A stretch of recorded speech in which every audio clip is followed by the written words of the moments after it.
Not really. That's more of just getting flung. I'm gonna call it the mountains jump. Well, let's. We've got everything kind of situated now, so to officially start the day, welcome everybody to the Genus Brewing live stream. This is a live stream that we do every single Sunday at 8:45 Pacific Standard Time in the morning on the West Coast, AM.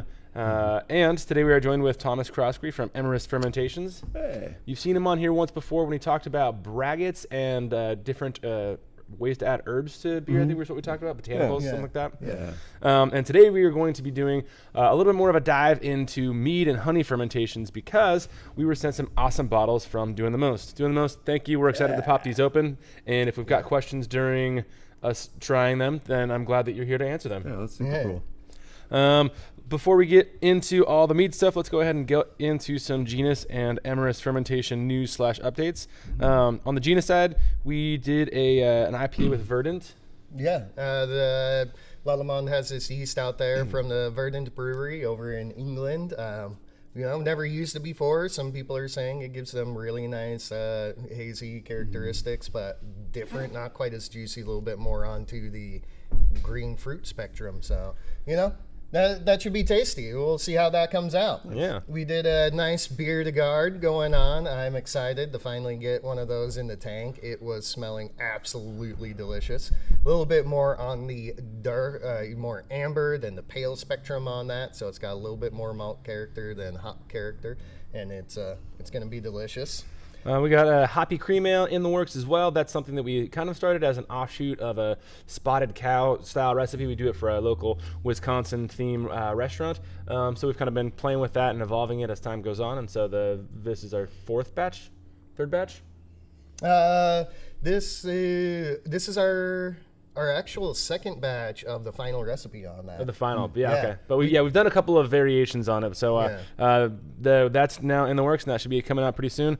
And we are going to be doing a taro rice lager. So he's going to make taro. You're using the wrong taro. Taro. Taro is a tropical root, a lot like a potato, but it's got these really cool veins of purple in it, and it turns things this pastel-y purple. It actually helped a lot of Pacific Islanders settle places. They take it on their canoes, find a new island, plant it around, and have a ready source of starch.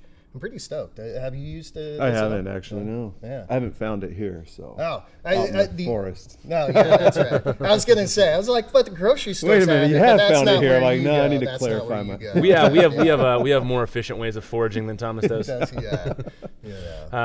fact about taro: it is also a fortune-telling type of card. Yeah. It is, definitely. So we're going to put that into a rice lager type and really see if we can punch that purpleness out. Nice. Yeah. Let's go on to some Emrys news. Yeah, sure. What was it? As of last week, the pad excavating is underway. Tomorrow should get the foundation poured. So we're super excited. Building's on its way. Oh, wow, sorry. Wow. We're expecting about a 6-month build, so we should be able to open up late fall, early winter. That gets a little awkward with holidays in there, so we'll figure it out. But sometime in 2021 or early 2022. Yes. Yeah. Right there. Just keep it a broad timeline. That's exciting that the foundation is laid. And you're just like probably, if we didn't have to cross, you're on the other side of the freeway, right? Yes. If we didn't have to cross that, I think it'd be like a 5-minute drive. So it might be like 6 or 7. It's really not too far. Actually, less than a 5-minute drive. If you just go past the roundabout down by your house, you just right down in there. Yeah. So right down this road. I mean, there's a couple little ways. We have a convenient bridge across the freeway right in front of us. Yeah. If not for that, definitely. It was for that. What else? We've hired we got our chef on board. Jordan Obermeyer is officially part of the team. So stoked for that. He was a part of our pop-up that we did a couple months ago. The end of February, I think we did that. And man, he hit it out of the park. There's just so much stuff. He brought in Runzas. He brought in Testaroli. Just these really, really cool kind of Eastern European dishes that we didn't have represented on the menu or in that pop-up or anything. And so he's bringing a lot of that. Super stoked. The guy does amazing work. He's been awesome to work with so far. And we've got Adam Shackleford. He's one of our investor partners. Super stoked on that guy too.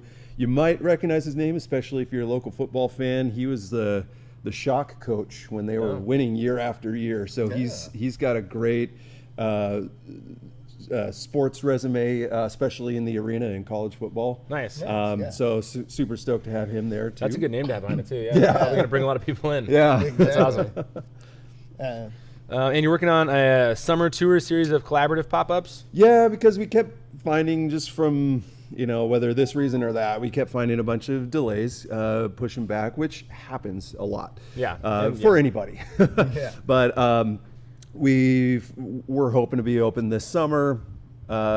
We've got a very informed timeline now that we're very much shooting for that late fall, early winter. In the meantime, working with Obi on that, trying to do some different pop-ups, tap takeovers. Some might be really small, just like, hey, come grab some Runzas for a couple of hours. Some might be a little bit bigger. The next one we're looking at doing, we haven't fully started marketing on it yet, but June 27th, we should be at Saranac Commons, kind of sharing the space with Peace Pie and Black Label. Nice. So it'll be a ton of fun there. Yeah, that's a really good place to be too. It's a really cool environment. Yeah, I love how it's just kind of like this outdoor courtyard feel inside. Yeah, yeah, that's super fun. Yeah. And I did link your Facebook in the description below, so you have Facebook and Instagram that's coming soon. Instagram will be launching sometime this summer. So that'll be really fun to kind of follow the updates, especially if you guys like seeing breweries get built. I'm sure you're gonna be posting some. Yeah, that'll be a big now thing. Now we're past the foundation. Now's the building. Now's the equipment. All that stuff. That'll be super fun to follow along. So make sure you guys are tracking Emrys Fermentations on social medias. Yeah. I linked it. Look at that. It's right there. See? Hey, Proof. I put the link right there. It's amazing. Yeah. All right. So that's it for all of our news, which now means it's time for the Beer of the Week. Bum, bum, bum, Beer of the Week. Yeah. And this Beer of the Week it's mead. Speaking of mead, why don't you grab that opener right over there next to you and segueing into mead is not beer. Yeah, exactly. That is a topic we've got. Yeah. Shall we redo that? Mead of the week. Yeah. We gotta keep the theme consistent. What we gotta do is we gotta get one of those. Ryan's gotta master us like an actual jingle, like that jingle, but just like mastered it like he does with Fun Faps, and then we can just push a button and then it goes onto it. Yeah. Make some Ryans and some Yayas of the world feel a little bit less awkward. Where is the opener? Is it? I thought it was right in front of. Oh shoot! I'm sorry. I didn't bring it up here. I left it back there. I was like, you're pointing like it's right next to me. It was meant to be right next to you. He was trying to do the tap it on the back. If doing the most is still on, let's ask him which one we should pop first. Yeah. Doing the most is up to you. Give us a comment out there. Tell us which one to do it. I would think. What's that one? This is the Capsaicin. Capsamel. I would say probably the smoked sizer would be the most. You got that. Or the Acerglyn would be the most. I got the Acerglyn. I got the ass. Oh, sorry. I thought that. Yeah, Acerglyn. Acerglyn. Okay. Named for. for. It's way better as Acerglyn. Oh no, I thought it was intentional. So I was just going. No, I had no idea. No, that's totally. Acer is the genus for maple trees. So maple. Gotcha. Acer. Zesty. He says Zesty is the most refreshing. Let's get that one started. Oh, I am more stoked for that now. Like, I love maple so much. It's awesome. It's an obsession. All right. Mead. We're talking about mead here. So whenever we're talking about anything honey related or botanicals related, we got to have Thomas on because he's the expert. Pretty much. He knows a lot more than we do. That's our expert. It's not. Yeah. Which is also why you should follow Emrys Fermentations to and I'm over learn here you something. stuttering. So. Yeah. Yeah. I think we kind of lost the train because we're all focused on this mead right now. I know. Let's while I'm pouring this, let's jump into just some history, some rundown of what mead is, Thomas, and then a little bit of the history as well. Why are there 4 glasses? Why what? Because we have 4 meads. Okay, but they're in groups. They're in groups of 3. Yeah, but everybody had 4 glasses, so you're pouring all of your glasses for us. He just wants all 4. We have enough glasses for everybody and all the meads. I just didn't. Yeah, the grouping didn't make sense in my brain. Nice. Mead in general, it is a fermented honey beverage. That's the essence of it. So water there, just like any other fermented beverage, is the facilitator for that fermentation. Any manner of adjuncts, historically, modernly, whatever, has found its way into mead. Whether it's, foraged out of the forest. I love using all kinds of spruce and fir and weeds you can find out there. But there's also plenty of agricultural stuff, fruited meads, grain meads, all that kind of stuff. Yeah. But the foundation of it is that it is a honey fermented beverage. Fermented honey beverage. And yeah, so you kind of touched on this a little bit, but there are, some kind of, I'm not going to jump into misconceptions, but there are some different ways that mead can be described. And a lot of people would think that, it's definitely a sizer and it's not a mead. But you're saying all that, if it's fermented with honey as a dominant sugar source, it's a mead, and then there's just some kind of subcategories. So it's not. Yeah, it's very similar to beer. So we've got beer, and then there's ale and lager, and then there's IPA, stout, porter, all of these different kinds there. So mead is going to be somewhat the same way. Mead is mead, and then there's all these different offshoots or variations, styles. Defined very geographically, defined by ingredients, historically, all that kind of stuff. Is that the? Do you know that? James? I do know that. That's an oak dude, right? Yeah. I was like, no, that's James. Yeah. Oh, okay. Rye farmer turned Hawaiian mead guy. No, gotcha. Yeah. So we'll have to quiet him down, sit him in a corner. And it's the world's oldest known alcoholic beverage, right? Yeah. The oldest examples of it have been found in China and Ethiopia, especially a lot of the Vikings and stuff get a lot of recognition for it. They certainly made a lot of mead. But yeah, it's been found basically anywhere where honeybees and humans were living in the same space and they had a water source, they were making mead. Yeah, because mead usually has a natural natural yeast source on it. So yeah, it was probably the easiest to discover, at least one of. Yeah, I mean, there's a lot of spores and all that in mead. So when it dilutes, it loses that kind of natural preservative quality, and it will start to ferment. Yeah. Yeah. I mean, probably how that happened is somebody left some mead out, got a little bit of rain or some honey out, got some rain in it, started to ferment, and they went, "Wow, this makes me feel good. It tastes great." And you kind of go over a little bit of misconceptions in this next part, but mead has a very, very broad range that a lot of people don't they don't understand. They think of mead as honey wine. Yeah. That's kind of what people think, and so when you hear mead, a lot of people are thinking, hey, it's going to be 11 to 14% alcohol. It's going to be served still. It's going to be served in a tall bottle. You got to age it for 2 years. Yeah. Let's talk about just the different kind of styles that you can go and the range that mead can actually exist within. Sure. Kind of like with beer, where your first kind of couple categories, at least in a modern sense, is ale and lager. It's a little less straightforward on that with mead, but some of the base kind of styles are malomal, so that's going to be if it's been either infused or blended with juice or co-fermented with whole fruit, something like that. But it's basically a fruited mead. Metheglin is going to be something that's been dosed with botanicals, herbs, spices, kind of absolutely anything from tree leaves to rosemary, anything like that.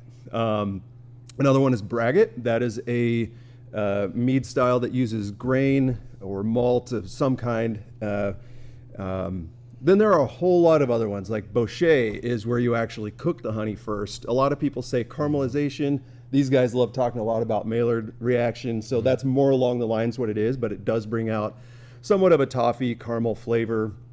So that's bochet. Then there's a lot of other kind of mead styles that sort of take on their own name. So just as an example, if somebody was going to make a dandelion mead, that is a metheglin. But if you want to get very specific, you can kind of call it a dandemel. Yeah. Mel is the word for honey and even sometimes mead in Latin and some other countries. Right. So just kind of taking your ingredient, tagging on mel at the end, you'll see that sometimes too. So that's kind of the difference between like the historical, like it has a defined name because of where it came from in history, and kind of the more natural new nomenclature that goes into just, from the base of hydromel to, whatever precursor with mead. Yeah. Right? Yeah. Yeah. Super fun. Yeah, it is. I would say, you kind of touched on a little misconceptions on there that everybody's thinking mead as being a wine type of thing. Right in the mic. And I will say, I mean, some of the tastiest meads I've had have actually been fairly low percentage on that. Yeah. And really getting the expression of the honey coming out.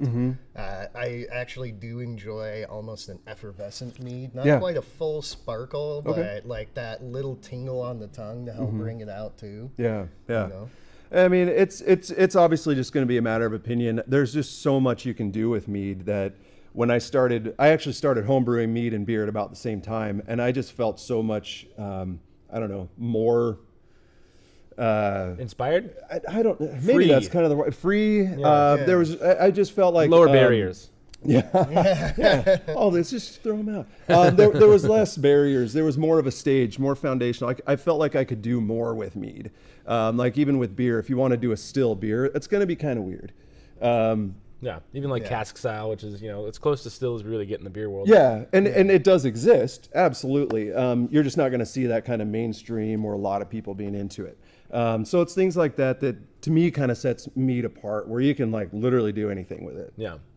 I'd like to see that done with wine grapes, honestly, because I feel like wine grapes could be more universal than they are. They're very sweet. They're actually very delicious to eat by themselves. But I'm guessing they're just more expensive. And they've got a lot of pungent flavor, even if you're not going that full wine strength. So I'd like to see that done with some other stuff, too. You want to talk about, we talked about nomenclature a little bit. This is a done with, I believe, if doing the most, based on his description, it's done with citrus zest. Where would you categorize that? Would that still be considered like a fruit mead, or would it be? So some of those are going to get a little weird. To me, if it's a zest, that's going to be treated like a spice, and it would be a metheglin. That's what I would think, yeah. Yeah. I have seen some people try whatever, go with the fruit angle and still call it a malomo, but you're not getting any of the fruit pulp, the fruit sugar, the fruit juice, the water contribution from the fruit. So to me, definitely falls more spice. I would agree with that. You're Yeast in the Beast using says the mellow mash the oil- like button. Yeah, I like that. Mellow mash to like that. You're using it as a spice rather than as like an ingredient for it. You know? Yeah. I'd agree with that. That sounds about right. This is a really, really nice mead too. I was just I'm gonna liking it more as it warms up. Yeah, I do too. I really like it. You just got that kind of subtle citrus in there, really making it light and refreshing. You've got a little bit of that honey coming through. I almost wonder if it had been slightly warmed or what varietal of honey it is, because I just get this slight kind of creamy, buttery flavor. Now, buttery in beer is often a flaw. Sometimes you get buttery from honey, and it is not a flaw. So I don't want to be clear on that. That's actually a big thing in other things. Butteriness being in a Chardonnay is actually a really good thing, and that in some of them, and creates a lot of good flavor compounds. And that's it's not quite like a Chardonnay butteriness that I'm getting out of this. This is that butteriness is definitely coming from the honey itself. Yeah, it's like a honey butter. Yeah. You can tell it's not from a flawed butter it, and fermentation. put honey on it, and like that flavor right there. I even got on the first, when I initially got a smell off of this, my first impression had a little bit of a pungence from either it being a funkier honey or from some sort of fermentation funkiness, but it was very light when I first dove in, and then I think it kind of, either I got nose blinds to it or it just kind of like dissipated. But after that, this whole thing kind of opened up into this bright, it's just a nice, refreshing, citrusy mead. Yeah, and the citrus to me is opening up a little bit more as it warms slightly. Well, I think that's what I like about it as it's warming. As it was cold, it was still pretty high on the alcohol. It wasn't hot, but it was very high on the alcohol flavor. Now we're getting a little bit more complexity from the both honey and citrus. Yeah, it's really coming together nice. I like it. Yeah. Quite good. delicious. Yeah. Thank you very much. Yeah, We'll drink all of it. really good. You also mentioned Piment. I don't think that you mentioned that out loud, but Piment. So then there are going to be different categories within those categories. So you got mead, then Malomo, the fruited mead. Then there are specific types of fruited meads. So Piment is one that's going to be very similar to an actual wine, because Piment is honey and grape fermentation. So you'll see it that way. Kaiser or Sizer is an apple mead. So that is going to be a Malomo, but it is specifically apple. Even within that, there are different kinds of apple meads. Like there's a Shushan that was started out of southern Wales, migrated into Brittany, northern France. So there's a lot of different kinds that go that way. You got to think of it as a Russian doll, not an either or. Right, yeah. Well, I mean, as you described it before, it's very much the beer family tree on there. And like, is it honey alcohol? Okay, it's mead. Where does it go from there? And how do you branch off from here? And, you know, what genus does it follow all the way down? To throw that out there. Yeah. Yeah, it's really interesting. I mean, I love that. I think that's one cool thing about mead that really hasn't been explored. When I see mead in places, it's always described as mead, honey wine. Yeah. This honey or this beverage or wine is fermented with honey and then has flavors of strawberries in it. You know, and getting it to people is really nice, but that is also a little bit frustrating. I mean, that's like beer.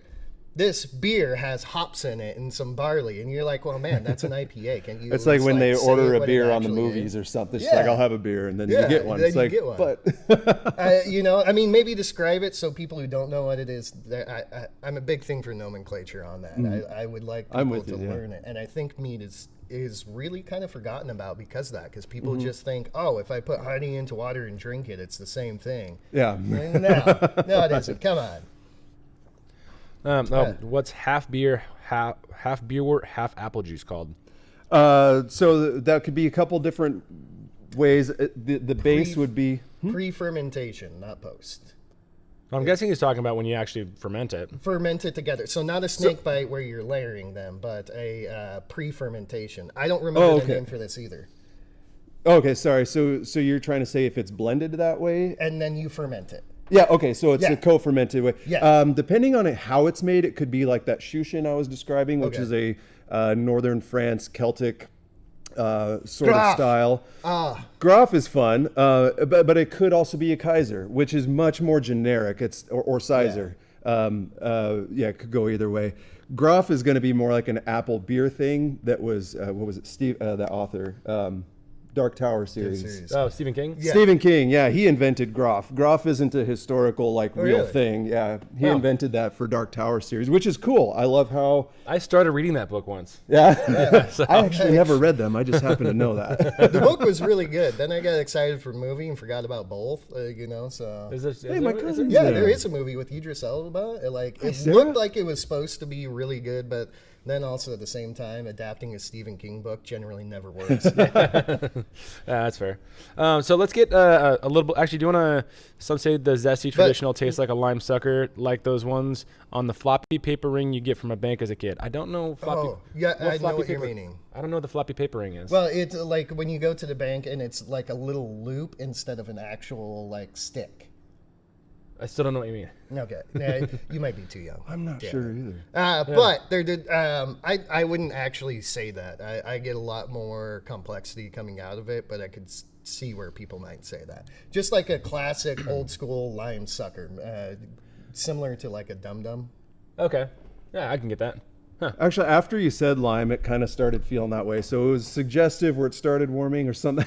I'm not sure, but now I do taste. For me, I feel like I got a lot more like orange tangerine notes. that when it was opened up. it That's was me. kind of more to me on the more orange side. Yeah. I mean, tangerine, now that you say that, like tangerine, satsuma, the little halos, like all the really small, tasty, sweet oranges. Yeah. Like, That was Man, my now it's screaming lime to me. So yeah. Maybe we'll have to revisit Impressions. it after it warms up a little bit. Also, I got to say thank you to Royal because, Royce Baker Graf is a word that I was looking for. I was looking for that the other night too, talking to a place in town, Bardic, and we just could not come up with it.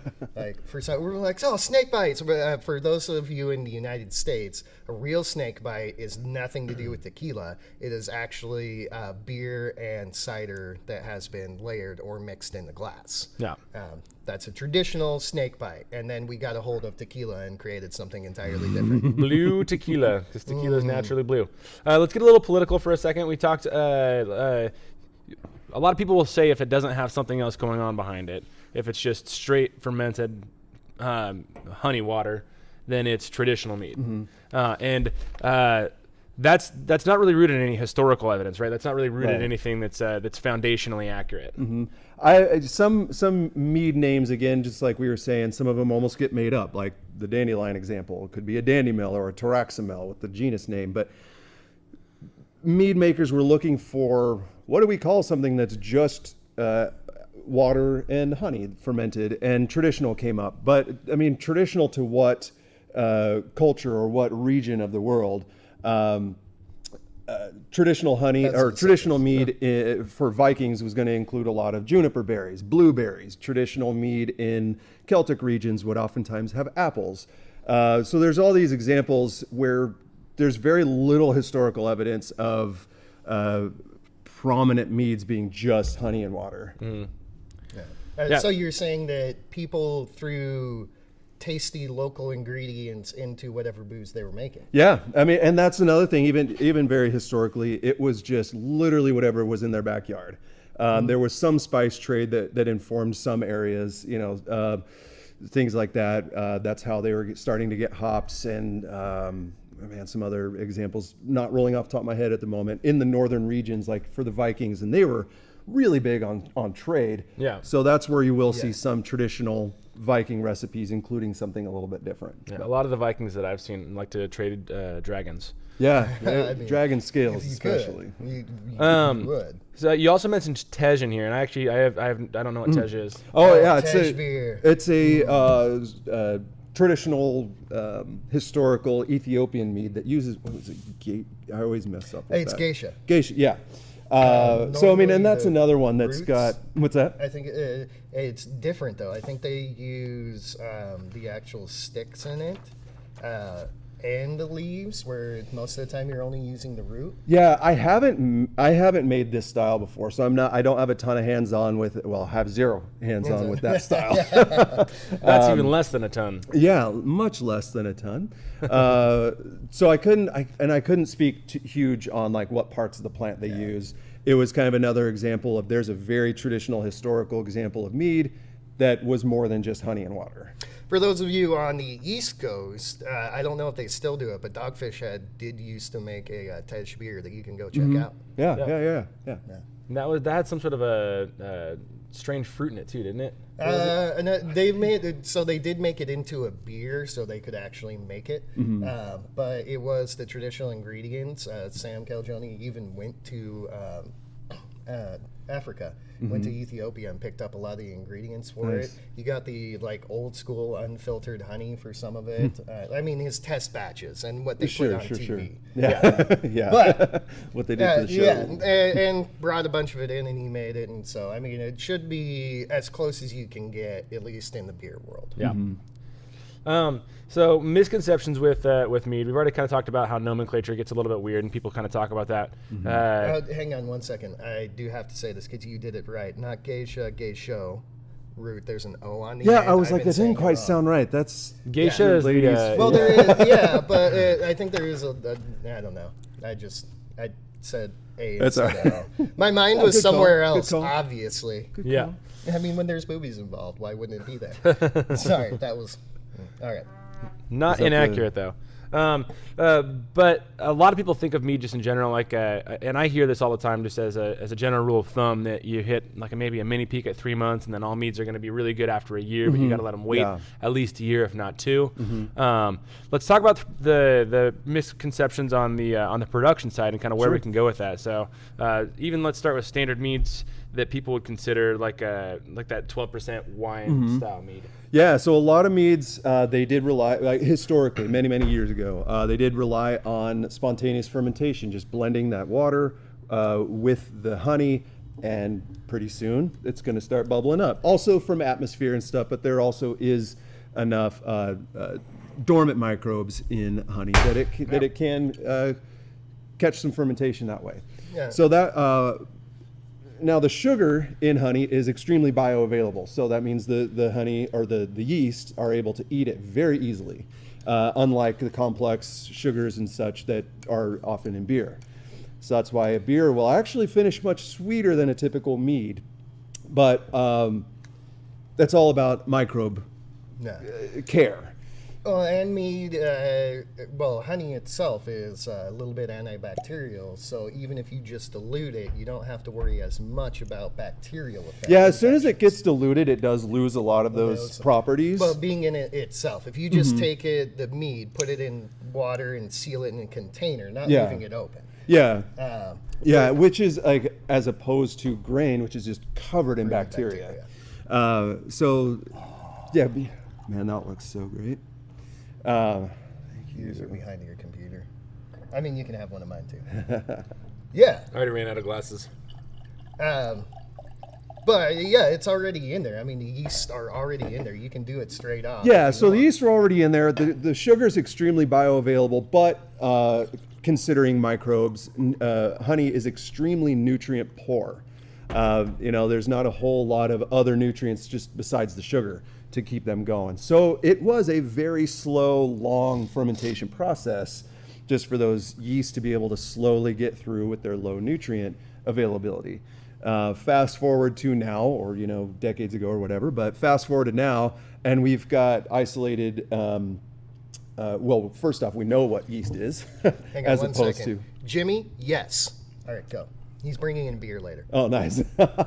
So it's all about keeping them healthy. We've got plenty of access to yeast nutrient. We know about oxygenating the must ahead of time before fermentation, and even a little bit on the first couple days of fermentation, especially on a really heavy mead, at 12+%. Right. That extra oxygenation really does well. And you're going to be able to turn out even a 12 to 14% mead in maybe 2 months. Nice. Yeah. So a very low percent, like under 8%, can still be done in under 2 weeks. Yeah, and I'm sure there's still ways to, even on those 12 to 14%, those higher ones, to still, by yeast selection, and proper nutrient additions and proper pre-oxygenation, even to get those higher percent ones relatively unobtrusive in a short amount of time. Yeah, absolutely. But people think about, that mead in that 12 to 14%, that wine range. But you already mentioned that we can do 8%ers. Mead doesn't necessarily have to be that wine strength, mead, especially us, as a lot of people on here are home brewers. They make beer, and so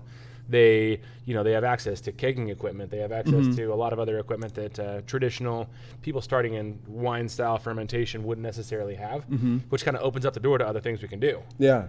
Yeah. All the carbonated meads, and I'm even starting to do some R&D stuff with honey seltzers or mead seltzers, if you will.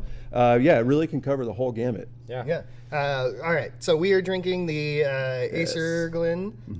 This Acerglyn. Acerglyn. Definitely the Acerglyn. Call from Ascorbs.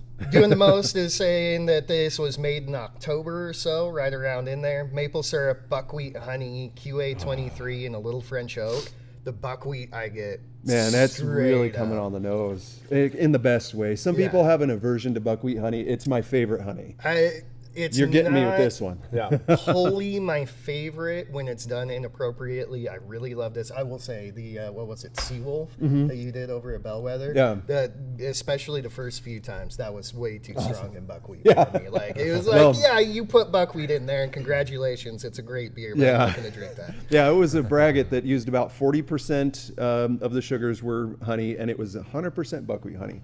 Yeah, that was. I mean, it was really good. This is an awesome mead in here. I think it's a fun play actually with the maple as well, just because you've got the natural pungence of the buckwheat honey, and you'd think that adding another strong flavor on top of it would maybe become clashing or fight too much, but honestly, it just kind of turns that pungence into like a really nice toffee-y, like a dessert kind of flavor. Oh, I man. think it's playing really well with the French oak too. Yeah. It's really bringing out some oakiness, some tannicness. It's keeping that buckwheat from going super funk. If making mead with buckwheat honey or beer too, or your braggots, whatever. Definitely, if you're going to introduce some other flavors, they have to be assertive flavors. Buckwheat's just going to snuff out any sort of delicacy that you put in there. Actually, here's a good thing for people that want to do a aged character English barley wine without necessarily having the age on it. Buckwheat is a great way to do that. We used some of that in the English style, right? Our English barley wine. We still have a keg of that. And that was I would say drinkable in like 3 months. And it was a 13.5% barley wine. So it's pretty phenomenal. It gives you that old character, that little bit of funk without actually adding funk, and oldness to it. So. Yeah, there's a lot, to me, there's a lot of similarities to Brettanomyces fermentation. And buckwheat. Yeah, right. In buckwheat honey, I mean, not in necessarily this mead. I mean, Yeah. I'm not saying there was a Bretta infection, sorry. No. I just feel like some of those, the horse leather, barnyard type flavors you can get out of that have a lot of crossover. And that's exactly what it did for our barley wine. And traditional English barley wines probably should have that character on the very end. All the flavors that real people enjoy. Yeah. Anyway, we were talking about that, and I actually think there's a great question from the Funky Brewer on there for what we were talking about before. Also, isn't there two different schools of thought as mead goes, one being traditional mead that's closer to wine, and one being carbonated called session mead? And I think that plays right into what we were talking about before, and that mead is just, it's open. And there's probably those schools of thought, but they don't exactly come from historical references. Yeah, and that's kind of where politics sort of Venn diagrams this whole thing too a little bit. Trying to kind of fundamentally categorize mead as an agricultural wine and regulate it like wine had kind of left mead makers like, oh man, what do we do? This isn't wine, but we want to be able to do it. So to do it, we got to fit in and do a wine license. Yeah, it's this kind of tension back and forth. So what you're saying is the government got into it. A lot, yeah, exactly. Well, a government got into it. Yeah. Yeah. And if you know Thomas, he usually loves everything about the government. Like he wants as much government in there as possible. Can you just tell me what to eat for breakfast? And we'll just, there we go from that. Well, I think that's a big thing that happens to a lot of barley wine. Barley wine is a governmental designation because the government thought that people were they didn't know enough to realize that a high alcohol beer is high alcohol when it says it's this percentage. And, you got to call it a barley wine, then we can tax you more. I'm sorry, that was my stand soapbox for today. No, I'm all right with that. But yeah, that kind of paved the way, sort of, for a lot of trying to figure things out, context or culture, if you get what I mean. It's not like, hey. Wine has been this established, beer has been this established, we've got all this culture, we've got all these established things. And we would think that with mead predating both of those by a substantial amount, because it actually predates agriculture at all. It was just wild hives. Yeah. That kind of sort of launched this area of, okay, we've got to figure things out. Sorry, I keep repeating myself. But even with the session mead, that's a borrowed term from beer. Yeah. And session mead kind of doesn't really mean anything. It's what a lot of people throw around for carbonated mead. And I mean, that's cool if that's what somebody means by that. But session mead always needs sort of an asterisk because by itself, it doesn't mean a whole lot. Yeah. I mean, I've seen session meads that are 10%.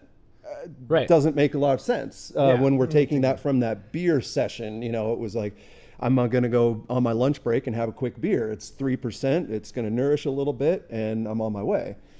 Not quite the same with session meads. Yeah. It's not going to nourish as much. You can eat a little bit more drunk, and you're still on your way. But that even comes into play when it comes to like braggots, because a lot of people, and I was this exact way probably, a year ago even, considered braggots, from a beer perspective, because I see breweries are able to do braggots. Obviously, winemakers and honey, fermentation people that I've seen before can't do braggots. Or don't do braggots for whatever reason. I don't really know the politics behind that. But even braggots come from a dominant honey perspective, and that's even shifted how they're brewed. To be that 51% grain, which you traditionally weren't. Yeah.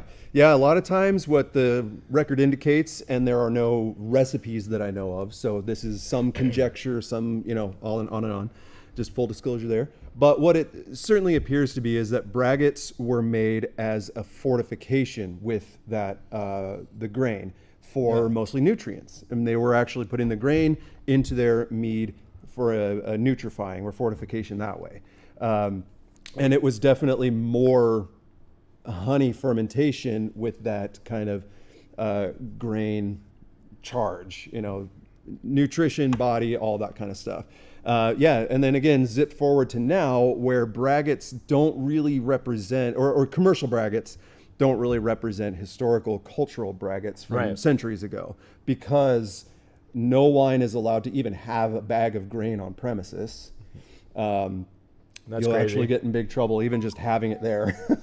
And then breweries. This is still even my conversations with the TTB. It's a little bit kind of back and forth, but beer has to be 51% grain or more.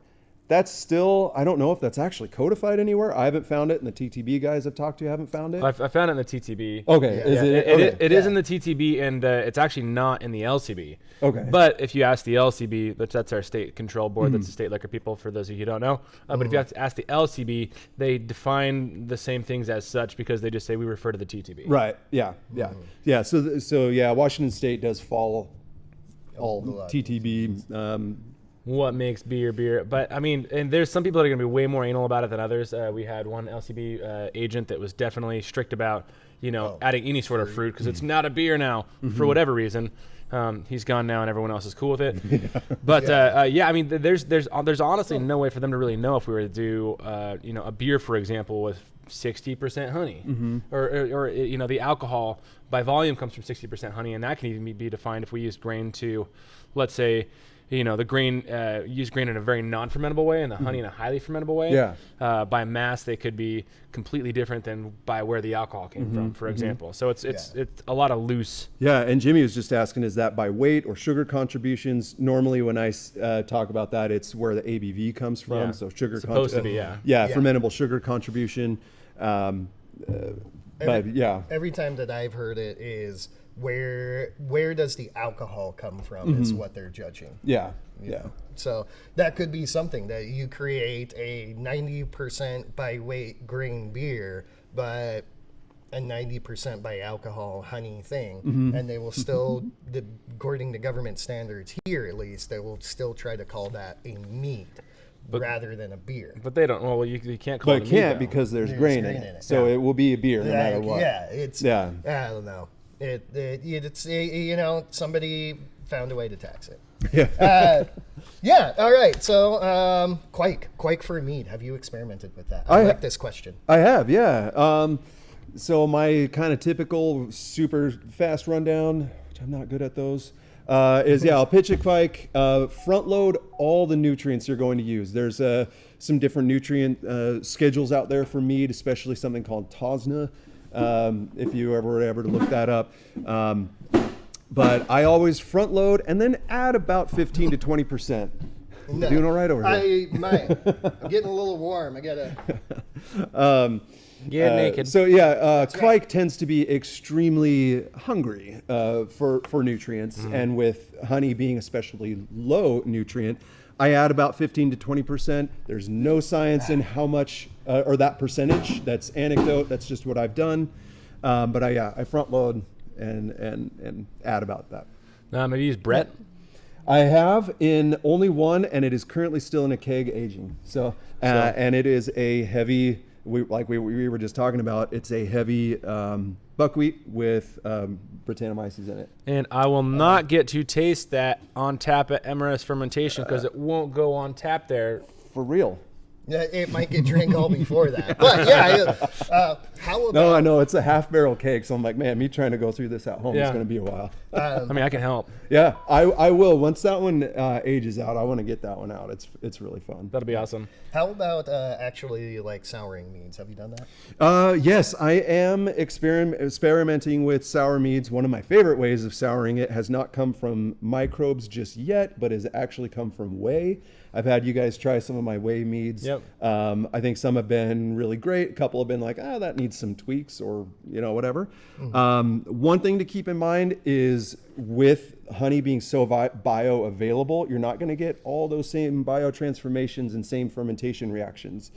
So a lot of times you want to leave, like with the Brettanomyces long aging, you'll want long chain sugars, carbohydrates, whatnot, so that it can have something else to chew on. Right. You're not going to have that left over with meat.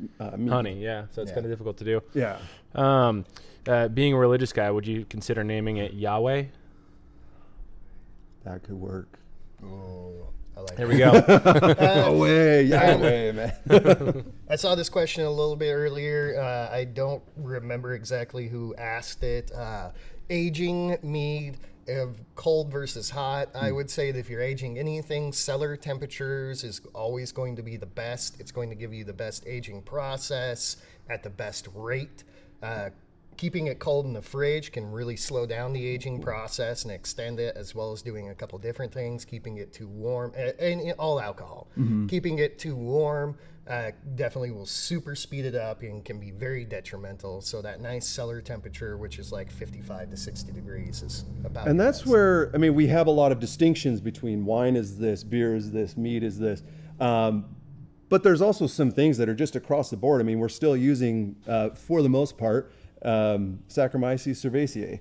You know, they're all the same sort of like strain there. Dang it, Tim. You were doing this side. That's not. All right. That's both our faults. That's both our faults. Well, it also felt appropriate because I'm wearing an I Like Quake shirt. You know, it kind of all comes from the same place. Alcohol ages out in the same way. Yeah, I'd say for times on that, it's entirely dependent on your product, though. Yeah. That, I mean, and there are going to be some ingredients that require less or more time to kind of age out and all that stuff. But yeah, a lot of those kind of aging things, you're kind of catering to the microbes a lot as well. I mean, if you try to age it or something at 100 degrees, not going to go very well. And oxidation plays a different role in mead than it does in wine or beer. Partly, yeah, and that's partly, I mean, it's going to be, some of it's going to be the same as far as microbes. Some of it will be very different in terms of like how oxygen interacts with hops or grain and stuff. Yeah. Well, voting with my wallet. Frazzle Penguin, thank you so much for the super chat. Voting with my wallet. Next whip needs to be Tim and Peter's wives versus brew match. Tim and Peter can only advise but can't physically help.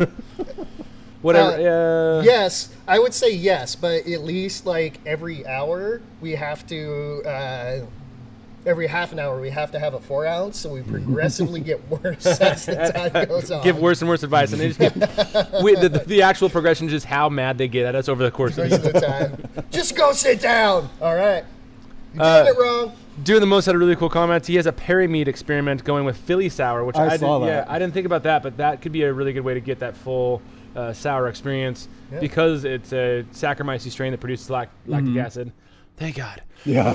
Because it's a Saccharomyces strain that produces lactic acid, and so you can get hopefully a more mature, I don't know if mature is the right word, but a more developed, sour kind of flavor just with, primary fermentation. Yeah. All right.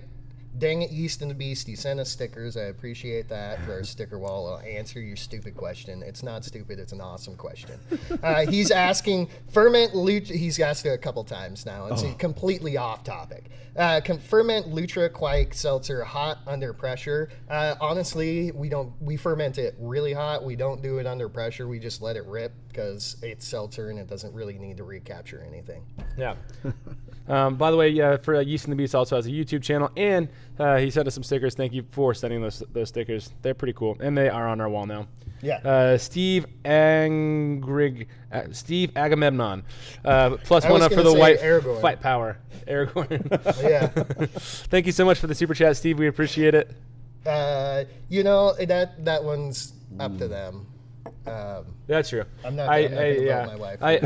The only reason that I am 100% for it is because I do want to get that shot of both of them pulling the grain basket up above the mash and boil, just to show that our wives can do it too. Oh, I took the wife fight power hour to be a little bit more literal than like brewing. Yes, about brewing. Yes. Like, do we need a small kettle, or I'm gonna stop before I get one of us in trouble. Yeah. But yeah. Oh man, this is so tasty. Like, That's really good. Yeah. I'm a huge fan of that one. Go for the smoked sizer next. Let's save the Capsamel for the end. All right. Yeah.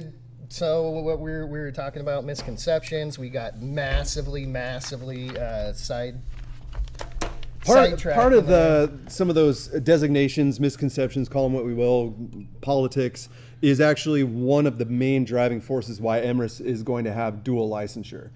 In the United States, at least, in order to have the full spectrum of mead, you have to be licensed as a brewery and a winery. And that is so that you can cover braggots and you can cover everything else. Everything else is the wine category. Yeah. But it's the braggot specifically. And that's why sometimes I even kind of joked that Bellwether, when I was over there, that Bellwether was a brewery meadery, because I did so many braggots over there. Yeah. Braggots considered, historically a mead. And so I would say that. Took a lot of extra explanation, so I didn't really hit that too much. Yeah. But that's going to be really cool, because I'm sure you're going to be able to do your own hard cider and everything. So. Yeah, I mean, given that way, we'll be able to do everything but distillation, essentially. We're definitely going to be focusing on beer and mead rather than getting into a lot of other stuff. I don't know what you want. Yeah. Don't want to get you super drunk. Hey, Hey. got some yard work to We're do. gonna after drink that. all of them. All right, so as we opportune break right here, Smoke Sizer doing the most says this Smoke Sizer was applewood smoked, apple blossom honey with apple juice and a touch of Calypso hops dry hopped. Oh, Aged interesting. on 10 pounds of apples in secondary, back sweetened with raw apple blossom honey. I can smell the like the tannin green apple, like that's the initial thing, like that when I get in there. Like I actually get apple that. peel. Yeah, I get that before I get the smoke actually on the nose.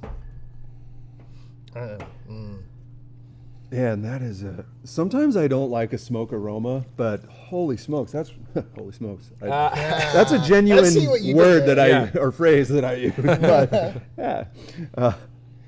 Shout out your kids. Man. I mean, that's like really nice bruised apple, really delicious. It's almost like there's smoking going on in the background when you're standing around apples being mashed. Yeah, that captures, man, it's delicate. I wouldn't even say it's subtle, but it's delicate enough to not be annoying or overpowering on the smoke and on the apples. Yeah, Oh, man. it's got a lot of fun stuff Apples, going on. really nice. Wow. I'll take this point because we've been called out to give a shout out to the kids. Hi, Noel, because you're going to watch it later. I was going to in just a moment. My kids are actually watching with my wife. So hi, Rosemary, Dugan, and Otis. I love you. Yeah, we got to do it every once in a while. Yeah. This is amazing. And doing the most, if this is divisive, your friends who don't like it need to get more taste. Oh man, absolutely. I really liked all three of them, and it's kind of hard to say the Acer Glen or this one might be. I'll see by the time I'm at the bottom of this glass, but man, all of them are so good. Yeah, these are all really well done. And Yeah. I like the fact that the smoke. You kind of mentioned it before, but it's not that high phenol smoke. It's not that Right, sharp it's not smoke. like plasticky and bleachy. Yeah, it's like a subtle mellower smoke. I have kids too. If you're watching, Kieran, Logan, and Emery. Hi. This is, we just glossed over you.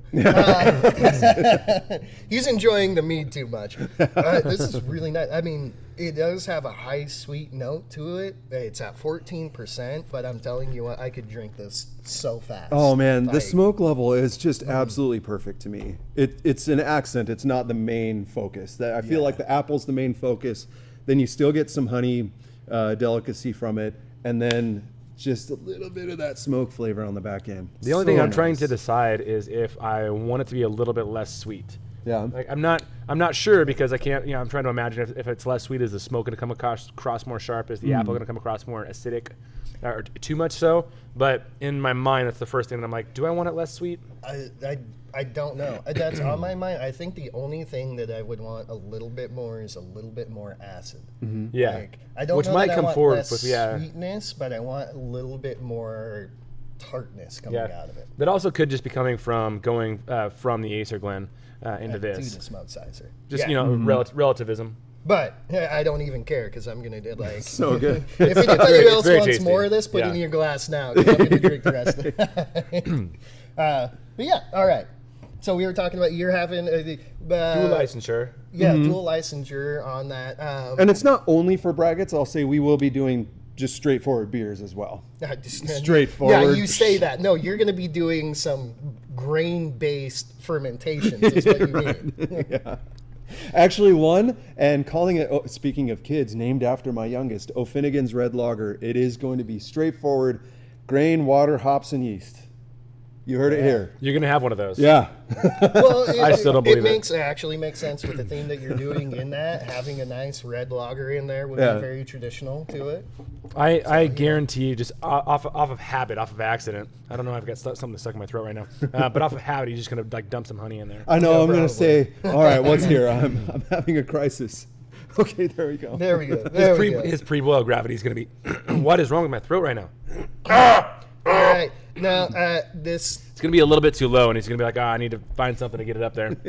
Speaking of which, I'm going to get on a tiny bit of a soapbox right now that Ledgeril, the 3-2 beer is just nasty. Doesn't matter the style. That is just 100% wrong right there. Most 3-2 beer is pretty darn nasty, but if you get a real traditional Goza Berliner Weiss. I knew he was gonna say Goza, so I said it first. Yeah, like those beers should be like 3-2 and they're incredible. Teffel beer coming from Belgium. Oh my God, that stuff is amazing. I made a 2.5% alcohol IPA a while ago, just for the sake of I wanted the beer that I can run with, and it was for an overnight, like a 24-hour relay kind of with my friends. Yeah. And so I made a 2.5% session IPA with Belma and Citra. This is back when Citra was good.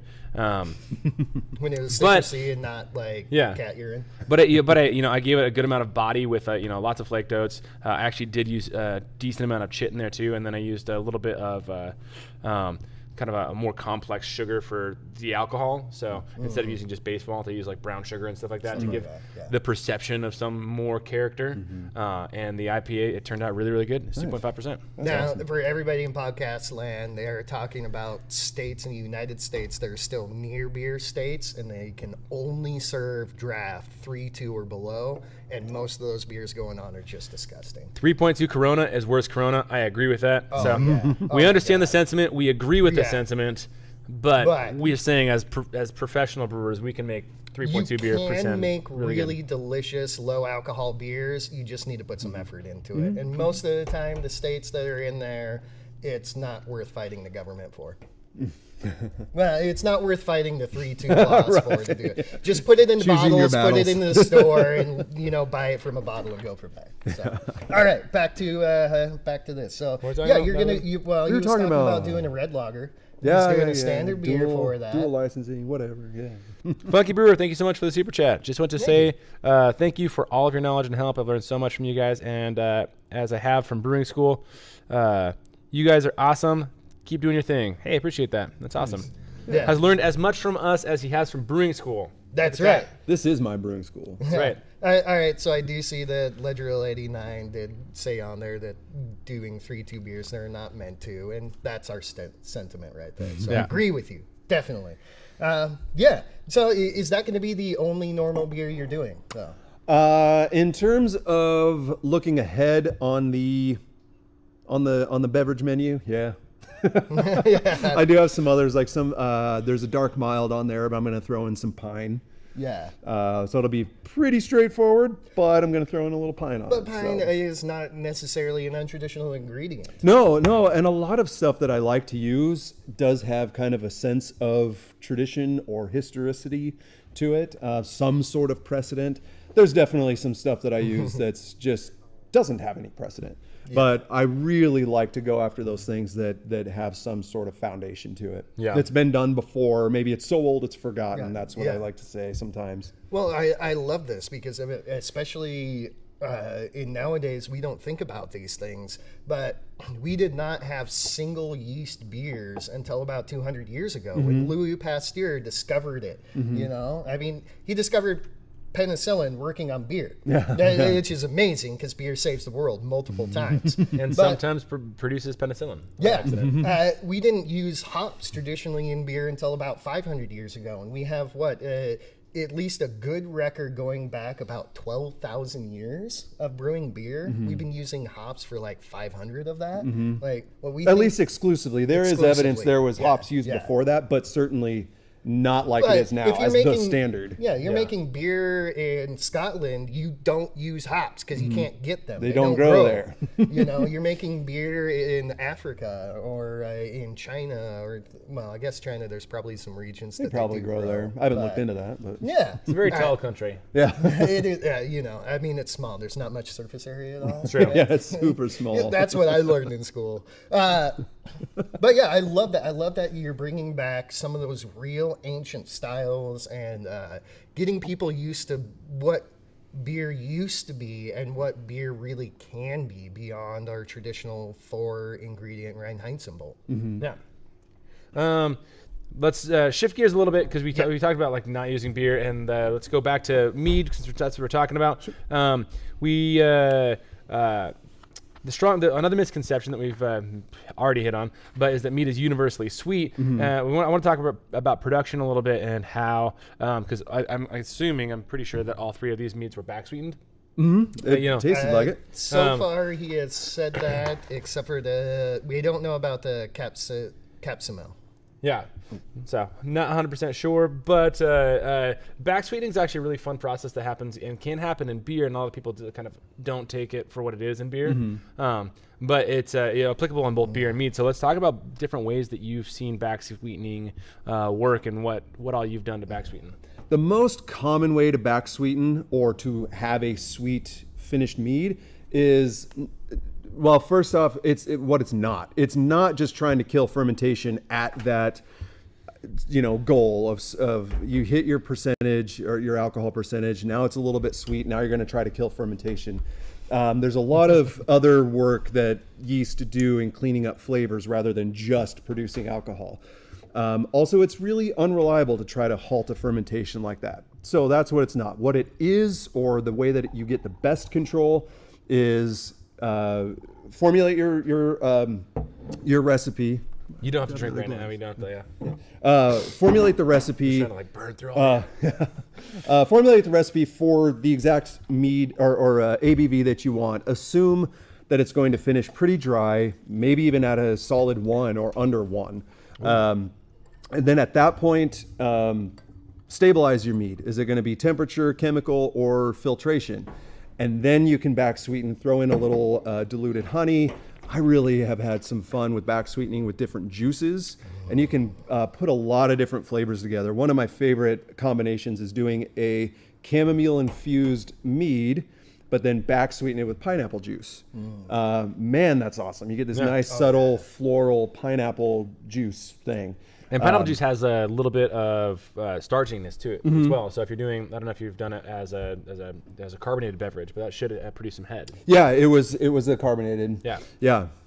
Which, talking about, you probably noticed there's more bubbles in this. This mead is capsumel, made with alfalfa honey, blueberry juice, pineapple juice, and crushed red pepper.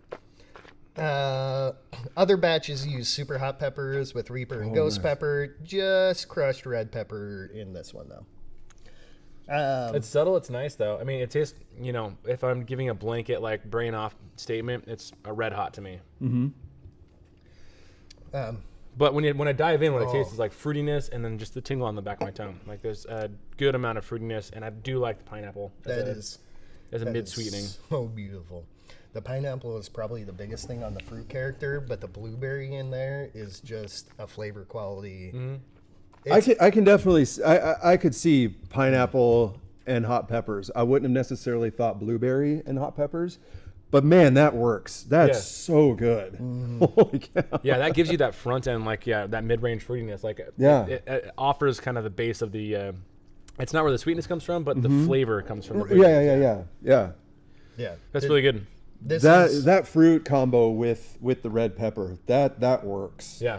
I could say, I love the heat that's in here right now. Instead of the crushed red pepper, maybe having a little bit of fresh pepper in there too to get some of that pepper fruit flavor. Yeah. But I love this. This is... For myself, I don't care for... I prefer it this way, and this is just a preference, obviously, just anecdote and preference.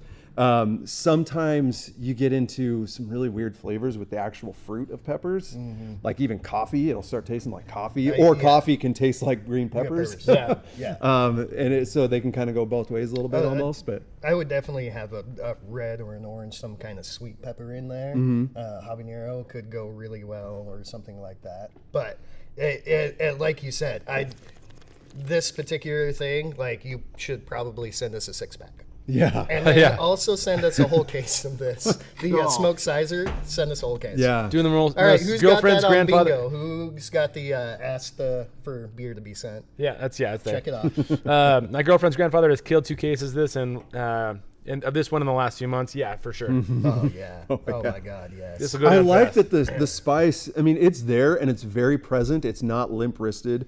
Yeah. But it also doesn't just explode so much that it kills everything else. I'm still getting blueberry and pineapple. And it's not building to the point of pain. It's not. Well, it's like it's that sensation that's constantly there, but it's not building. Like, it's not going to get too much if I were to drink a pint of this. Yeah, after a few sips, it's still just a very pleasant tingle. Yeah.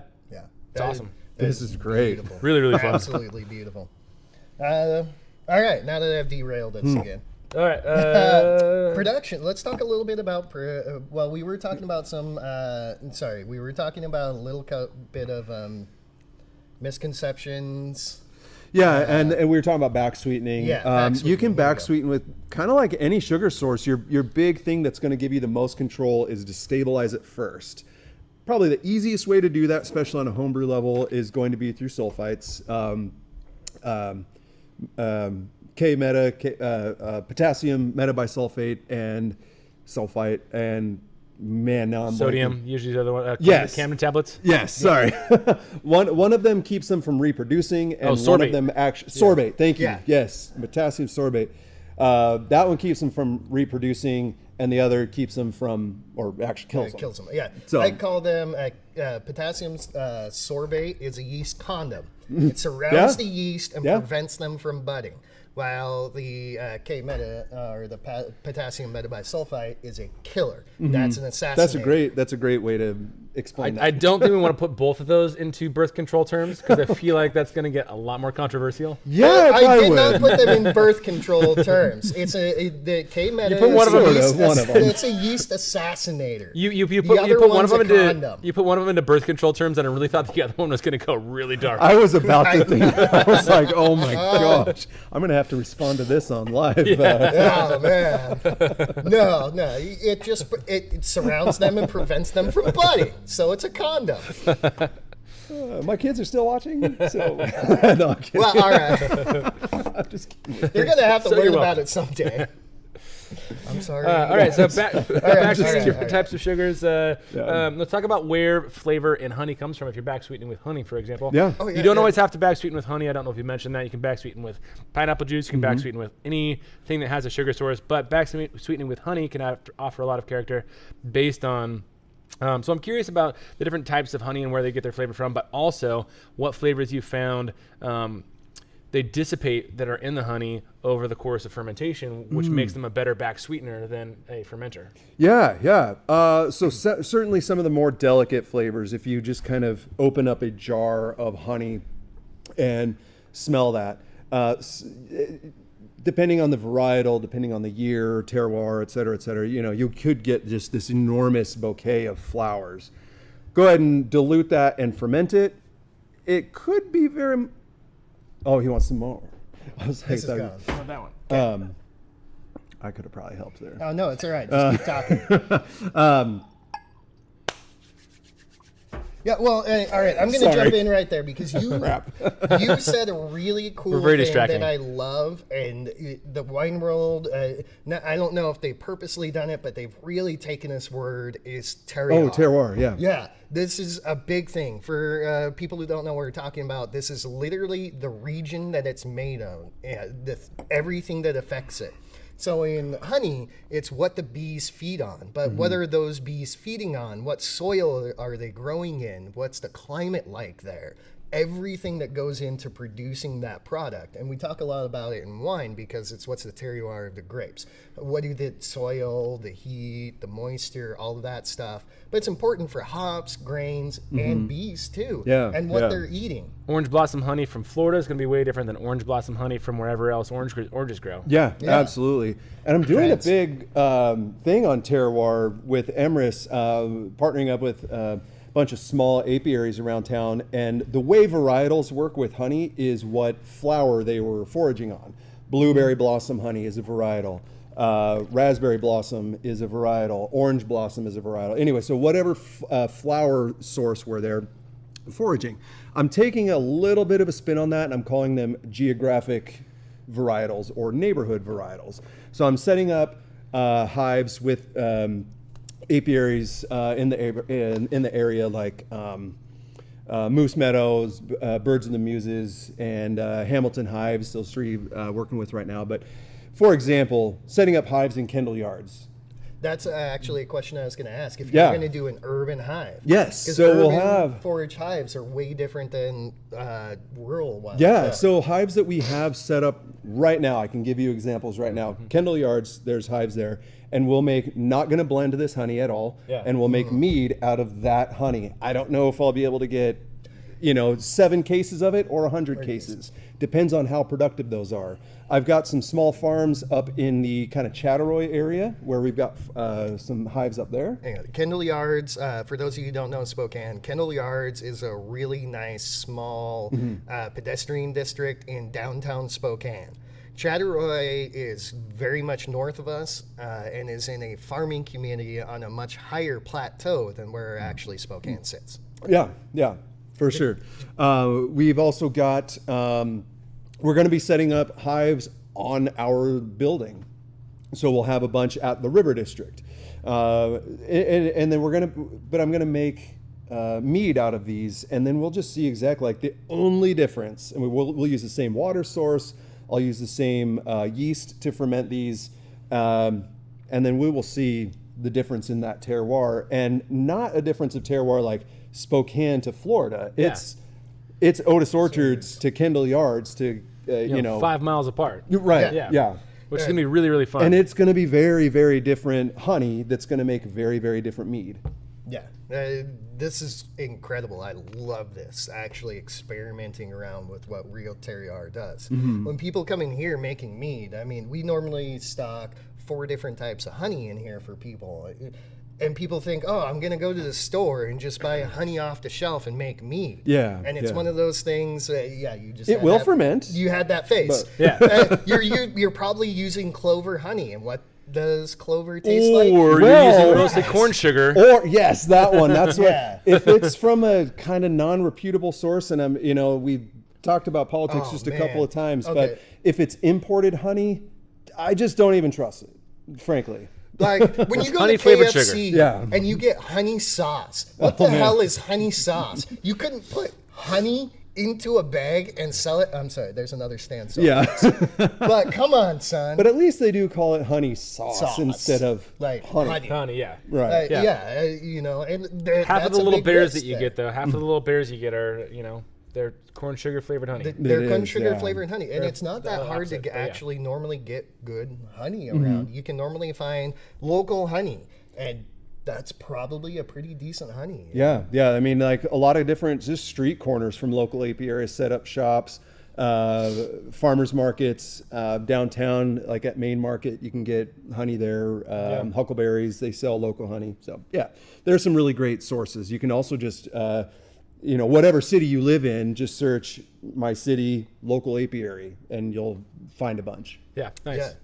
And also honeybees are amazing, and we need more of them around. They are friendly little buggers. We should have them all over the place. So you're doing a great thing for everybody, as well as making delicious products. Hey, hope so. Yeah, man. And man, we'll kick it all off here. I'm excited for the few months. experimentation part of it. The experimentation part of it, just we get a bunch of different ingredients for that exact reason. So, if we want to experiment with, different kinds of hops, smash beer, different hops. That's the variable. So Yep. that being the only variable with just a different kind of honey, I think that's really, really fun. Cool.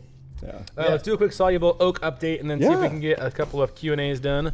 Yeah, so Soluble Oak, we're kind of turning on our head just a little bit in terms of topic, but Soluble Oak is a company I've been working with. Last time I was on the show with these guys, I was not officially linked up with them. I am now, just full disclosure.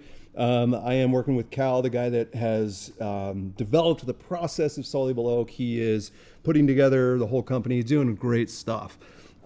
Super briefly, what Soluble Oak is it is a liquid product that is oak and a little water, just for the carrier, and nothing else. There's no alcohol in it, there's no sugar in it, it's not syrupy. So that's a very brief explanation of what it is. You can basically dose your beer, mead, wine, spirits, and have a very similarly barrel-aged product. Now, one thing it does not, mimic is that actual aging process, the slight oxidization, over 2, 6, 8 months, years, whatever. It mimics the oak. It mimics the oak, yeah. So I just want to be clear on that. Yeah. It definitely mimics the oak, but in an even more intense way. I do encourage people to go over to solubleoak.com. It's .com, right? Holy smokes. Soluble Oak's website. And there's a whole lot of kind of comparison that, we don't need to take up a ton of time right now. So check that out. Highly encourage it. But the cool update on it is equipment is shipping and should be in production June-ish, maybe July. I mean, again, like with my Emrys delays, there could be some other delays here, but we're about to get all of our equipment, get it all hooked up. Cal's doing some great work, and we'll have that available. We are going to be pushing it more for commercial breweries first, and I haven't actually worked it out with anybody yet, but we're hoping to be able to get it into home brewers' hands early on too. It's just the packaging is a little bit difficult. So what you're saying is when you have the packaging for home brewers, you're coming back so we can do an experiment and talk about it. Yep. Yeah, we want to definitely get this into the hands of home brewers. We know that in a lot of ways, the lifeblood of craft beer is in home brewers. I wouldn't say exclusively, but there's so much of that. There's so much that I'll say we drive the market. I would say we do a lot to kind of drive what is what is commonplace in the market, and it works back and forth with commercial breweries. Yeah, there is a lot of back and forth there for home sure. brewers can do so much that commercial breweries can't, and commercial breweries can take that and put it into the nice refined processes and great equipment that we have and see if it's actually a viable thing or if maybe it's actually just your system. All right, let's do some quick Q&A. There's actually been a really fun thread going on about crystal malts and our opinion on crystal malts. I do love that, but wait for a second. While we're on mead, and I want to throw this out there. Sun God, he's had mead aging for a long time. He's scared to open it from poisoning. I'm going to throw this out there. If there's alcohol in it, there is almost zero chance of poisoning. Not many things that can make you sick survive in alcohol. So open it. If it smells good, taste it. If it tastes good, drink it. All right. Yeah. So crystal malts, before this basically started with how much crystal malt is too much crystal malt, and our general opinion is any. And there's been kind of an ongoing topic about this. We have more leniency towards darker crystal malts. I would actually say we have more leniency towards crystal malts on either end of the spectrum. If you're using C15 or C10, we're a little bit more. You can use some of that depending on the style of beer, or if you're using C75 or darker, where we really dislike crystal malts on average is between 30 and 75, Lovabond anywhere in between those two. So 120, because you can use such a small amount of it for color adjustment, it's really not as much of a risk. But if you're using, let's say, 15 to 20% of your grain bill as C40 for your entire color, that's where we really don't like the flavor. You're saying a very important thing on there, color adjustment. Yeah. Crystal malts are really made for color adjustment. And it's not necessarily that we hate them. We dislike the prominent place that they have taken in the home brewing world, taking away from process to add simplicity in the wrong way. I'm saying it in a roundabout way. Basically, people are using crystal to shortcut processes in the wrong way. They're adding too much. It should be a slight color adjustment to your beer, maybe a hint of flavor. And Daniel added a really good point here. It's not necessarily to substitute for light crystal malts because it can substitute for medium or dark crystal malts, but getting the majority of your base color from base malts is probably where we're going to start first. So something like the Chevalier Heritage malt that we've mentioned on the channel, even something like Halcyon, which is a little bit darker than like a base 2-row, but still very light compared to a lot of Maris Otter pale malts. That's where a lot of the not only color but flavor is going to come from, and then you're tweaking from there. And so if people could in general use all crystal malts to a smaller percentage just to do that fine tuning, we'd like it a lot more. But we see a lot of recipes where it's like, here's my base 2-row and I'm doing an amber, so here's 20% C40, and that's where we don't like that being used. If you want to apply a percentage to it, in my opinion, for any crystal malt, It's 0. yes. If you're going to use it, don't use it in a higher than a 5% portion, and that's pretty high. David Price was asking about this because last week we were talking about how crystal malts can sometimes give you a metallic taste going into it. And a lot of the metallic taste actually a lot of times comes from oxidation of crystal malts. Yes. So it's a little bit of a different topic. But in general, we think you're just going to make better and more complex beers, even if the crystal malt is super fresh, if you use it sparingly or not at all. There's much better processes and malts that you could put into a beer to get the proper flavors rather than cheating and using a crystal malt. There's even like blended malts. There's malts like Cara Munich, which are like half of them are caramelized just based on the fact on how they kiln on their like floor kiln or something like that. But basically some of them get overly Maillarded and burnt and dehydrated before that burning happens, which means they're more of like a toasted biscuit kind of malt. And then the other ones still have the moisture in them during that heating process, which means the sugar is caramelized in the grain. So those are more dynamic, more complex malts, and they're a different way to get crystal. So it's a different way to get the caramel flavors than it is just crystal malts. Oh, do you want to talk about have you dry hopped meads? Yeah. Do you know about, can you talk anything to biotransformation in dry hopping meads? I'm still working on some of that because there isn't a whole lot of precedent that I've at least found. Yeah.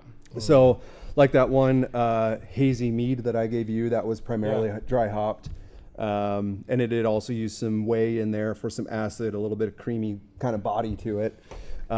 So I don't have any definitive anecdote or science on it just yet.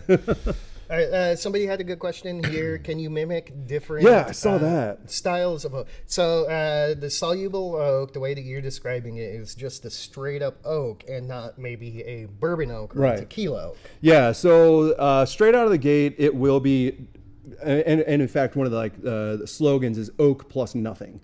And it really is. A lot of oak substitute stuff kind of tastes medicinal or syrupy. I was really blown away when Cal brought me the samples for the first time. In terms of mimicking other flavors, if you really want like a tequila or whiskey bourbon type of profile, you might just want to dose, half a shot or whatever your palate dictates. One kind of fun thing, sort of the same thing there, but we're going to be doing other types of wood. A lot of people don't realize chestnut barrels have a strong history in American brewing. We will be doing chestnut, soluble chestnut. We're looking at birch and a few other woods too. In the olden days, America didn't have a lot of white oak, which is what you need to use. We had red oak, which leaked a lot. Yeah. I mean, the difference in oak species is substantial. Yeah, I won't say that it leaked a lot. It's just completely different. So we use a lot of different trees to do that. And even in the wine world today, I mean, you'll run across barrels with like every third stave is a maple stave or something like that. That's really cool. I love getting that. Using cherry wood. We used cherry wood in a beer a while ago. Super tannic and aggressive up front, but once you age it out, it was beautifully sweet and cherry. Larry Rue, here's a really good question. How does whey affect the mouthfeel in mead? And also, I would probably add that you should clarify how you get your whey, because it's different than a lot of people would think. Yeah. So whey, there are a couple of different kinds of whey. Typically, it's either sweet whey or acid whey. Sweet whey comes off of cheese making process, and acid whey comes off of primarily yogurt, but some cheeses like cottage cheese, the more acidic type cheeses. So I've been getting my whey from Pure Air down in Othello, one of the bigger dairies here in Washington. And I just get it 5 gallons at a time, and I actually substitute it for a portion of my must water. I've also used it for beer, and I use it as part of my mash water, is where I'm at with the experimentation. I'm not saying that's the final, but that's where I've been using it so far. Let's see, my ratios in a 5-gallon batch, I've been doing 1, 2, and 3 gallons of whey where I am right now. Where that changes the mouthfeel, especially on the larger, like the 2 and 3 gallons for a 5-gallon, has been acidic with this almost yogurt sensation on the palate. As it ages out and clarifies, or if you use a fining agent, a lot of that I have found passes out. So I think it's in suspended solids that's in there for that yogurt flavor, I mean. But it does give slight sweetness, a little bit. It's definitely not like just lactose, though. You know, there was specifically, is it similar to lactose? There are some similarities, but it's also a lot more complex. You're using it as a liquid rather than a powder. Yeah. I saw a good question on here, Esteban. What's your opinion on aromatic malts? We love them. Yeah, on average, they're going to be good. They have a generally aromatic malts. The aroma part of it comes from some sort of Maillard reaction. So anything that says aroma is often kind of related to something that's like a biscuit type malt. We think they're really good for building complexity. Yeah, we use special aromatic from MFB quite a bit. Some caramel aromatic if we want to get a little bit darker. Yeah. We definitely are not big fans of Victory in high proportions. A tiny, tiny touch, like 1% of Victory, can create some really good things. It's another one of those malts, like crystal malts. We find people way overdo it, and it is not great when you overdo it. Victory has like a burnt cracker like feel on your tongue. If you use it too much, it tastes like you regret what you just put in your mouth. That's 100% true right there. Let's talk about degassing. Has been asked. Yeah, I was just looking at that going. one from Steve there. Degassing has been quite a discussion. There's a lot of back and forth if you look on forums and other sources. The basic thing that I've come to is if my must, and this applies to beer too, I've started incorporating it that way. If my final product is going to be over 10%, I'll degas it. If it's under that, then I just really don't worry about it. Okay. Even if it's over 10%, I'm also debating on just leaving it out altogether. Yeah. Because yes, CO2 is getting in solution. It's technically toxic, but there's not a whole lot of science in this either way. So a lot of people are trying to figure, do we need to degas or not? Some people are absolutely religious about it, especially in mead. You don't see a whole lot of it in beer. I've started experimenting with just kind of limiting it to anything over 10%. I just kind of thought of it as something that is necessary with the thickness if it's going into bottles. Yeah. So there are a couple reasons why people will do it. One of the biggest reasons is for the toxicity of the yeast and trying to target yeast care, getting the yeast out or getting the CO2 out of solution while also introducing a little bit more O2, oxygen. I would say so it's if you very do yeast that on dependent those then. first couple of days, you're getting CO2 out, bringing oxygen in. I see that as very beneficial, that part of degassing. Yeah, okay, I can but see that. degassing is kind of a misnomer because you're also ingress with the O2. So that anything past that, I don't find necessary at all. I had complete misconception on that. And obviously in the beer world, we think of things a lot differently. We have people doing pressure fermentations from start to finish. And so we're like, it's like, so my immediate thought as a response would be it's very yeast dependent. Yes. So, and wine yeast might be more finicky on average or less sturdy than beer yeast or certain beer yeast at least. So I would say it'd probably be yeast dependent then. Yeah. And in terms of like what's more robust or not, Again, it's just so yeast dependent. There are some super delicate beer yeast. There are some super hardy quake yeasts. Yeah. Yeah. Or EC 1118. EC 1118, I'm pretty sure will just kind of do whatever. We'll do whatever, and it doesn't matter what you. That's why I love French Saison. I mean, you take a packet of French Saison, put it next to something with sugar in it, it's probably going to ferment it, like even inside the package. It's like, oh, that's sugar? Give it to me. You didn't do any sanitation. You throw French Saison at it, French Saison's going to take over. Yeah. And I mean, doing the most is that he very rarely degasses. So it's not, I certainly wouldn't say as we can tell, he makes necessary. pretty good mead. So He makes some really great mead. Yeah. So what it sounds like is degassing is more ingrained into tradition than actual maybe experiments. Yeah, I would say even maybe more than tradition, anecdote. There's some anecdote, and there are some very prominent mead makers, and I'm not, downing on anybody at all, so I'm not going to throw out names. Similar though to how kind of Coors, did a lot of great work after Prohibition. Yeah. And now it's like, some of this stuff sucks. Yeah. But it's kind of like in the mead world where there was some things like we have to degas or we have to do this or that. And later on it's like, maybe we kind of don't need to. But thank you for the work you've done. You know what I mean? Yeah. There's some things like that in beer that we get on. People are like, traditions, you have to do this. And then we proved that you don't have to do that. Squeezing grain bags, secondary fermenter, like lots of stuff. Secondary. But again, a lot of not getting overly political, but a lot of it is in response to like coming out of a couple of years of being totally dry in this country. Yeah. And that's where a lot of our sort of troubles with alcohol regulation has come from. Yeah. Coming out of Prohibition. I would say some of that is also cross because we've experienced a lot with ascorbics. We add ascorbics into the mash, and there are so many people who are diehard. You can never do that. You have to add it for packaging because it messes all this stuff up, and they've never even used it. But they're getting their information from, say, the wine world. If you do ascorbics before fermentation in the wine world, that will mess things up. But for the beer world, for what we've experienced, that's where it survives the best. Yeah. Well, what we do is so it does a couple things. It reduces reactive oxidant species (ROS),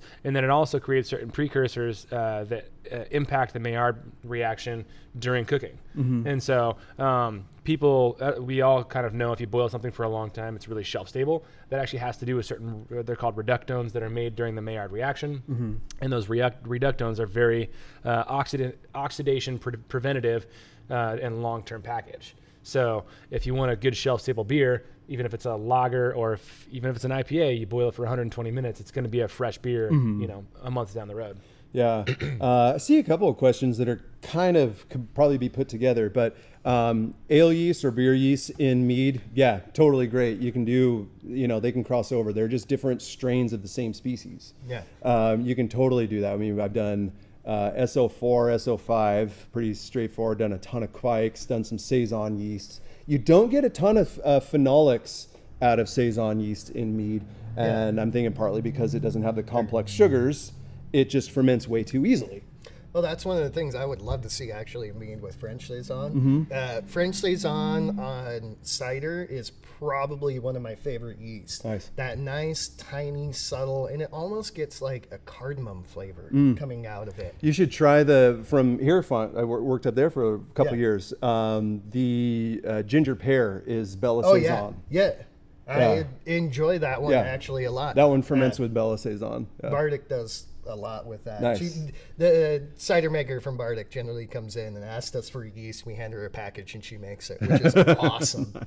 It's super great. But also on a secondary issue, and this is kind of just my anecdote for beer, mead, whatever. The main reason that I will ever transfer is for keeping my packaging a little cleaner. I don't think you really need to worry about sitting on the yeast cake, too much. As a home brewer, if you don't care about the packaging, white. Tim and I are probably going to die soon. So I mean, you'll go You're first, welcome. I'll go second. Well, it's because I yelled a lot at kids yesterday, and so I've got I coach, and so that's why. It's not just I yell at my kids. I yell a lot at kids, and my throat is just gone. But as a home brewer, though, it probably doesn't have a huge effect. Yeah. So that's kind of my thought is I'll rack off of that yeast cake, mostly to keep my final packaging clean. The only time that I personally would ever say to go to secondary is when you are aging things or doing a true secondary fermentation. A secondary racking and a secondary fermentation are not the totally same thing. Yeah. If you were doing a secondary fermentation, get it off that initial yeast cake, get it into a new place, because that yeast is going to take care of most of the problems. I mean, anything's going to go through a secondary fermentation. Secondary fermentation is just a natural process. It can happen on the yeast cake or off. Doesn't really matter. Yeah. But if you're aging for something for like 6 months, put it into a secondary chamber. Yeah. Do a racking on that. The yeast cake might start to do something bad. But other than that, there is absolutely no reason besides you want to oxidize your beer or product, or you want to infect your beer or product. I know. I see a risk. lot of mead makers just transferring like 4 or 5 times. I'm like, oh, we don't need to do that. Yeah, it doesn't matter. Not a whole lot of reason. And I mean, you guys can offer in your throwing, but primary aerobic, secondary is anaerobic. Yeah, exactly. So let's go transferring isn't two more questions real quick. I don't want to get this one tangent because it's a really good question. Would you still boil Heidelberg malt for 120 trying to make a Pilsner? Heidelberg's the perfect malt to have that long boil because it's so light that browning is going to affect it like nothing. So if you were to boil Heidelberg for 120 minutes, you don't need to do it for the DMS factors. We've kind of already talked about how DMS isn't a thing in well done commercially highly modified malts these days. As long as they're not oxidized, that has to do with DMSO. Different story. But Heidelberg is the perfect malt to do a 120-minute boil for because it starts so light that even with the extra browning that's going to happen over the course of the entire boil, you're going to get down to regular Pilsner malt lightness. You're not going to get super dark. You're going to get down to still super light. So Heidelberg is a great malt to do that with. Yeah. Someone talk about the fruiting one, and then I'll. When adding fruit, how do you get the flavor of the fruit to come through and not dry out? back sweetening with juice. Exactly that. So the reason that it dries out is because fruit has sugar in it. Sugar ferments. If you don't want that sugar to ferment, you either have to stop and or kill the yeast, or you back sweeten after you've added that fruit. And it doesn't even have to be back sweetening with that juice. I say that just because I find that to be the most pure, if you will. But if you ferment, let's just say, I don't know, watermelon, and all of that sugar is pulled out. Actually, let's say lemons, because you'll see a lot more like hard lemonade coming out. Yeah. If you ferment just lemon juice, you're going to be stuck with the acid and the lemon flavor and not have any of that sweetness. So you can back sweeten with any sugar and you'll get some of that back. But I do actually really like to back sweeten with that fruit juice that you're trying to target. Yeah. We back sweeten with monk fruit a lot. Yeah, that's a cool Monk one. fruit is great because it doesn't add a fake sugar taste to it. It's unfermentable on it. It adds some more roundness to it. So, all right, I'm sorry, I got distracted. Yeast and the Beast and Reverend, you both missed it. I had 2 rants this session. I mean, they weren't long, but there were 2 of them in there. Come on, son, pay attention. Here's another. This is a 3rd rant right here. Pay attention. Yeah. All right. There's your block, damn it. So back sweetening, I mean, you can use a whole bunch of things to back sweeten in there. Actually, one of my favorite examples in the cider world is Spire's Dark and Dry. It's back sweetened with molasses. And that's how they get that really nice, like smooth, creamy, rummy taste going into it. It's back sweetening with something like that is beautiful. But if you do want that fruit character without it drying out too much, you kill the yeast off when you add the fruit, or back sweeten with more of that fruit juice or something neutral like monk fruit. Like, subscribe, comment. Thank you so much. Do all the things. So, Thank I mean, you doing the most. people, So good. So good. I'm pouring Like some more. us, subscribe to us, subscribe to Thomas, subscribe to all of our stuff. Facebook. Pop over there at this instant. We'll be on Instagram soon. Yeah, there's links right in this video. You have no reason not to do this. Who follows Thomas's Facebook from this video will get $100 free to Emrys for life. $100 free for at Genus expense. I mean, it's $100 for life, so I mean, you get $100. Right, you get $100 once. Sounds like a one. Or I'm going to be hiding on the roof with a keg, just waiting for you to walk out. Boom, plunk. Oh, looks like you died. We didn't have to do all that. All right, but yeah, no, like us all. Do go over to Doing the Most. Subscribe to his channel too. He sent us these amazing meads. Like, that is a great place to go. Check out some good stuff. So we love it. Like us, smash that like button. Like us.